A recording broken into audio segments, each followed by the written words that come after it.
Royal Challengers Bengaluru और Kolkata night Riders के बीच Kolkata night Riders के बल्लेबाजों का आया खौफनाक तूफान।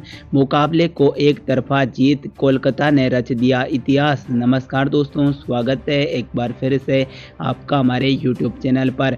रॉयल चैलेंजर्स बेंगलुरु और कोलकाता नाइट राइडर्स के बीच एक तरफे मुकाबले का फुल हाईलाइट वीडियो। इस वीडियो में हम आपको बताएंगे किस तरह कोलकाता के धुरंधर बल्लेबाजों ने घातक बल्लेबाजी करते हुए बेंगलुरु के गेंदबाजों को फोड़ डाला। तो दोस्तों, आप इस वीडियो को आखिर तक जरूर देख लेना, लेकिन उससे पहले अभी तक आपने अपने चैनल को सब्सक्राइब नहीं किया ना, तो चैनल को जल्दी से सब्सक्राइब कर ले और बेल आइकन को प्रेस कर दे ताकि आप क्रिकेट की कोई लेटेस्ट अपडेट बिल्कुल मिस ना करें। और यदि आप भी कोलकाता की धमाकेदार जीत से खुश है तो वीडियो को लाइक जरूर कर देना।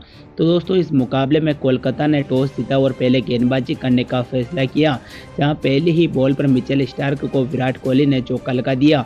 पहले ओवर की 5वीं बॉल पर हर्षित राणा को फाफ डु प्लेसिस ने कदमों का इस्तेमाल कर गगनचुंबी छक्का जड़ दिया, लेकिन पहले ओवर की 6ठी बॉल पर हर्षित राणा ने डु प्लेसिस को आउट कर पवेलियन की ओर भेज दिया। फाफ डु प्लेसिस के रूप में रॉयल चैलेंजर्स बेंगलुरु का पहला विकेट 17 रन के स्कोर पर गिरा। फिर दोस्तों, दूसरे ओवर की दूसरी बॉल पर मिचेल स्टार्क को विराट कोहली ने कदमों का इस्तेमाल कर गगनचुंबी छक्का लगा दिया। दूसरे ओवर की तीसरी बॉल पर मिचेल स्टार्क को विराट कोहली ने और चौका जड़ दिया। दूसरे ओवर की 6ठी बॉल पर मिचेल स्टार्क को कैमरून ग्रीन ने चौका लगाया। तीसरे ओवर की 6ठी बॉल पर हर्षित राणा की बॉल पर कैमरून ग्रीन ने कदमों का इस्तेमाल कर चौका लगा दिया। 5वें ओवर की 4थी बॉल पर सुनील नारायण की बॉल पर कैमरून ग्रीन ने बहुत ही खूबसूरत अंदाज में चौका लगा दिया।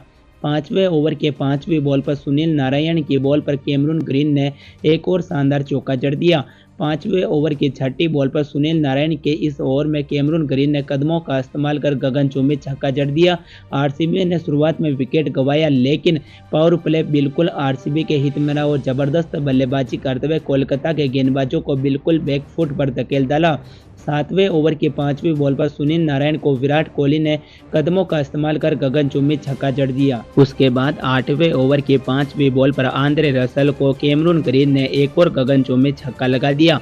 यहां तक सब कुछ आरसीबी के हित में रहा, लेकिन 8वें ओवर की 6ठी बॉल पर आंद्रे रसल ने कैमरून ग्रीन को बोल्ड कर पवेलियन की ओर भेज दिया। इस मुकाबले में कैमरून ग्रीन की अच्छी बल्लेबाजी देखने को मिली, जहां 21 गेंद पर पावरफुल 33 रनों की पारी खेली, जिसमें 4 चौके 2 गगनचुंबी छक्के शामिल थे। यहां पर कैमरून ग्रीन के रूप में आरसीबी टीम का दूसरा विकेट 82 रन के स्कोर पर गिरा। 9 ओवर बल्लेबाजी करते हुए फिर दोस्तों बल्लेबाजी करने विराट कोहली का साथ दिया ग्लेन मैक्सवेल ने। दोस्तों, यहां ग्लेन मैक्सवेल की अच्छी बल्लेबाजी देखने को मिली, काफ़ी जीवनदान मिले और पारी को भी बढ़िया खेला। 4वें ओवर की दूसरी बॉल पर वरुण चक्रवर्ती की बॉल पर विराट कोहली ने गगनचुंबी छक्का लगा दिया। 11वें ओवर की तीसरी बॉल पर वरुण चक्रवर्ती को विराट कोहली ने सिंगल लिया और अपने 50 रनों को पूरा कर लिया। 11वें ओवर की चौथी बॉल पर वरुण चक्रवर्ती पर ग्लेन मैक्सवेल ने एक शानदार चौका लगा दिया। 11वें ओवर की 5वीं बॉल पर वरुण चक्रवर्ती की बॉल पर मैक्सवेल ने एक और शानदार चौका जड़ दिया। 13वें ओवर की तीसरी बॉल पर हर्षित राणा की बॉल पर कदमों का इस्तेमाल कर ग्लेन मैक्सवेल ने गगनचुंबी छक्का जड़ दिया और कोहली भी इस छक्के को देख हैरान हो गए। 13वें ओवर की चौथी बॉल पर हर्षित राणा की बॉल पर ग्लेन मैक्सवेल का एक कैच ड्रॉप हो गया। 13वें ओवर की 5वीं बॉल पर हर्षित राणा को ग्लेन मैक्सवेल ने शानदार चौका जड़ दिया। आज दोस्तों, मैक्सवेल को 2 जीवनदान मिले, लेकिन फिर भी पारी को आगे नहीं बढ़ा पाए। फाइनली 14वें ओवर की पहली बॉल पर सुनील नारायण ने ग्लेन मैक्सवेल को चलता किया, जहां रिंकू सिंह ने बहुत ही शानदार कैच पकड़ा। ग्लेन मैक्सवेल इस मुकाबले में 19 गेंद पर 28 रन ही बना पाए, जिसमें 3 चौके 1 छक्का शामिल था। ग्लेन मैक्सवेल के रूप में आरसीबी टीम का तीसरा विकेट 124 रन के स्कोर पर गिर चुका था। फिर दोस्तों, विराट कोहली ने पारी को संभाला। 14वें ओवर की चौथी बॉल पर सुनील नारायण को विराट कोहली ने चौका लगा दिया। 15वें ओवर की 6ठी बॉल पर मिचेल स्टार्क को विराट कोहली ने एक और शानदार चौका जड़ दिया, लेकिन 16वें ओवर की तीसरी बॉल पर आंद्रे रसल ने रजत पाटीदार को आउट कर पवेलियन की ओर भेज दिया। इस मुकाबले में रजत पाटीदार 4 बॉल पर 3 रन बना पाए। रजत पाटीदार के रूप में आरसीबी का चौथा विकेट 144 रन के स्कोर पर गिर चुका था। फिर 17वें ओवर की तीसरी बॉल पर हर्षित राणा की बॉल पर अनुज राउत आउट होकर पवेलियन की ओर चले गए। 3 बॉल पर 3 रन बना पाए। यहां अनुज राउत आउट हुए, तब तक आरसीबी की टीम 151 रन बना पाई 5 विकेट के नुकसान पर। फिर 18वें ओवर की चौथी बॉल पर आंद्रे रसल को दिनेश कार्तिक ने गगनचुंबी छक्का लगा दिया। 18वें ओवर की छठी बॉल पर आंद्रे रसल को दिनेश कार्तिक ने एक और गगनचुंबी छक्का जड़ दिया। फिर आखिरी ओवर में 19वें ओवर की दूसरी बॉल पर मिचेल स्टार्क को विराट कोहली ने गगनचुंबी छक्का लगा दिया। 19वें ओवर की चौथी बॉल पर मिचेल स्टार्क को दिनेश कार्तिक ने गगनचुंबी छक्का जड़ा और आखिरी बॉल पर रनआउट के जरिए दिनेश कार्तिक पवेलियन की ओर चले गए। दिनेश कार्तिक ने 8 बॉल पर 20 रन की पावरफुल बल्लेबाजी की, जिसमें 3 छक्के शामिल थे। वहीं विराट कोहली नॉट आउट रहे। आज 59 बॉल पर 83 रन बनाए, 4 चौके 4 छक्के इन्होंने अपनी पारी में लगाए। इस तरह आरसीबी की टीम शानदार प्रदर्शन करते हुए चिन्ना स्वामी स्टेडियम में 20 ओवर में 182 रन बना दिए 6 विकेट के नुकसान पर। स्कोर काफी बड़ा खड़ा कर दिया, लेकिन आरसीबी के जेन में था, थोड़े रन कम बन गए। इसी वजह से इसका खामियाजा भुगतना पड़ा और आरसीबी की शुरुआत काफी अच्छी नहीं रही। बॉलिंग के अंदर 183 रन के स्कोर का पीछा करने उतरी कोलकाता नाइट राइडर्स की टीम। ओपनिंग में फिलिप सॉल्ट, साथ दिया सुनील नारायण ने। दूसरी ही बॉल पर मोहम्मद सिराज को कदमों का इस्तेमाल कर 89 मीटर का गगनचुंबी छक्का जड़ा फिलिप सॉल्ट ने। तीसरी बॉल पर मोहम्मद सिराज को फिलिप सॉल्ट ने एक और शानदार चौका लगा दिया। तो छठी बॉल पर मोहम्मद सिराज को फिलिप सॉल्ट ने गगनचुंबी छक्का जड़ दिया 77 मीटर का।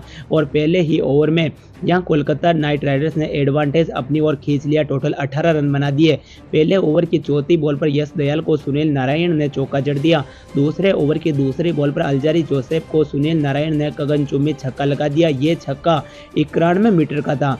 फिर दूसरे ओवर की छठी बॉल पर अल्जारी जोसेफ की बॉल पर सुनील नारायण ने एक और गगनचुंबी छक्का जड़ दिया और इस ओवर में टोटल कोलकाता नाइट राइडर्स ने 14 रन अपने ओर खींच लिए।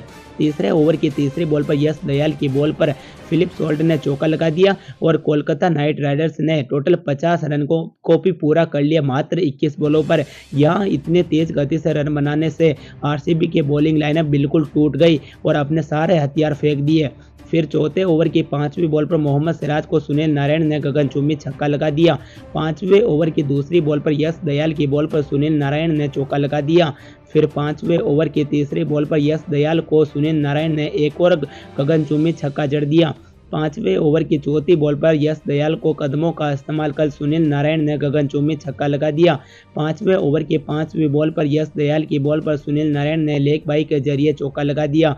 यानी कि पावर प्ले सुनील नारायण और फिलिप सॉल्ट के नाम रहा और ऐसी हिटिंग बल्लेबाजी की और आरसीबी के गेंदबाज देखते रह गए इनके ऐसे धमाकेदार परफॉर्मेंस को। फिर दोस्तों पावर प्ले के बाद विकेटों का सिलसिला शुरू हुआ, जहां छठे ओवर की तीसरी बॉल पर मयंक डागर ने सुनील नारायण को बोल्ड कर पवेलियन की ओर भेज दिया। इस मुकाबले में सुनील नारायण ने अपने अर्धशतक को जरूर मिस किया, लेकिन 22 बॉल पर 47 रन की पावरफुल बल्लेबाजी देखने को मिली, जिसमें 2 चौके 5 गगनचुंबी छक्के शामिल थे। सुनील नारायण के रूप में यहां कोलकाता नाइट राइडर्स का पहला विकेट 86 रन के स्कोर पर गिरा। फिर 7वें ओवर की 5वीं बॉल पर वैशक कुमार वैशक ने फिलिप सॉल्ट को आउट कर पवेलियन की ओर भेज दिया। 20 बॉल पर 30 रन ही बना पाए, जिसमें 2 चौके 2 छक्के शामिल थे। यहां पर थोड़ी उम्मीदें जगी क्योंकि फिलिप सॉल्ट आउट हुए। लगातार कोलकाता की टीम ने 2 विकेट गंवा दिए थे। यहां 7.5 ओवर बल्लेबाजी करते हुए कोलकाता नाइट राइडर्स 92 रन बना चुकी थी 2 विकेट के नुकसान पर। उसके बाद दोस्तों पारी को संभाला वेंकटेश अय्यर और श्रेयस अय्यर ने। यहाँ पर दोस्तों इन दोनों खिलाड़ियों ने सूझबूझ कर बल्लेबाजी करना शुरू किया। ऐसी बल्लेबाजी को देख गौतम गंभीर काफी खुश हुए क्योंकि उनको पता था कि इन दोनों का चलना आज जरूरी है और इन दोनों ने बिल्कुल निराश नहीं किया। 8वें ओवर की चौथी बॉल पर मयंक डागर को वेंकटेश अय्यर ने सबसे पहले छक्का लगा दिया। 90वें ओवर की चौथी बॉल पर वैश्य कुमार वैशक की बॉल पर श्रेयस अय्यर का कैच ड्रॉप हुआ और चौका भी लग गया। 10वें ओवर की दूसरी बॉल पर अल्जारी जोसेफ की बॉल पर यहां वेंकटेश अय्यर ने एक और शानदार कदमों का इस्तेमाल कर गगनचुंबी छक्का जड़ दिया। फिर 10वें ओवर की तीसरी बॉल पर अल्जारी जोसेफ की बॉल पर वेंकटेश अय्यर ने एक और शानदार चौका लगा दिया। 10वें ओवर की 5वीं बॉल पर अल्जारी जोसेफ की बॉल पर वेंकटेश अय्यर ने फुल शॉट जड़कर एक गगनचुंबी छक्का लगा दिया। 10वें ओवर की छठी बॉल पर अल्जारी जोसेफ को वेंकटेश अय्यर ने एक और शानदार चौका लगाया। वेंकटेश अय्यर ने अल्जारी जोसेफ को बिल्कुल धो डाला। अल्जारी जोसेफ ने इतने महंगे खिलाड़ी जिनको आरसीबी ने खरीदा था, आज बिल्कुल पानी फेर दिया बॉलिंग ऐसी घटिया की। 12वें ओवर की तीसरी बॉल पर कैमरून ग्रीन को वेंकटेश अय्यर ने एक और शानदार चौका जड़ दिया। 28 बॉल पर वेंकटेश अय्यर और श्रेयस अय्यर के बीच 50 रनों की साझेदारी भी पूरी हो गई, जिसमें वेंकटेश अय्यर का रोल काफ़ी ज़्यादा था। फिर 14वें ओवर की पहली बॉल पर वेंकटेश अय्यर ने शानदार चौका जड़ दिया मोहम्मद सिराज को। 14वें ओवर की 5वीं बॉल पर मोहम्मद सिराज की बॉल पर वेंकटेश अय्यर ने सिंगल लिया और दोस्तों शानदार प्रदर्शन करते हुए अपने हाफ सेंचुरी को पूरा कर लिया। फिर 14वें ओवर की 6ठी बॉल पर मोहम्मद सिराज को श्रेयस अय्यर ने एक और गगनचुंबी छक्का लगा दिया। इस तरह 15 ओवर बल्लेबाजी करते हुए कोलकाता नाइट राइडर्स ने टोटल 167 रन बना दिए 2 विकेट के नुकसान पर। अब मात्र कोलकाता को 16 रनों की जरूरत है, लेकिन 15वें ओवर की पहली बॉल पर यश दयाल ने वेंकटेश अय्यर को आउट कर पवेलियन की ओर भेज दिया। वेंकटेश अय्यर 30 बॉल पर 50 रन ही बना पाए, लेकिन फिर आखिरी के रन वेंकटेश अय्यर आउट होने के बाद श्रेयस अय्यर ने जिम्मा संभाला, साथ दिया रमनदीप सिंह ने। दोनों खिलाड़ियों ने मिलकर कोलकाता को एक जीत की ओर मोड़ दिया और कोलकाता की टीम को लगातार IPL 2024 की दूसरी जीत मिल चुकी है। धन्यवाद।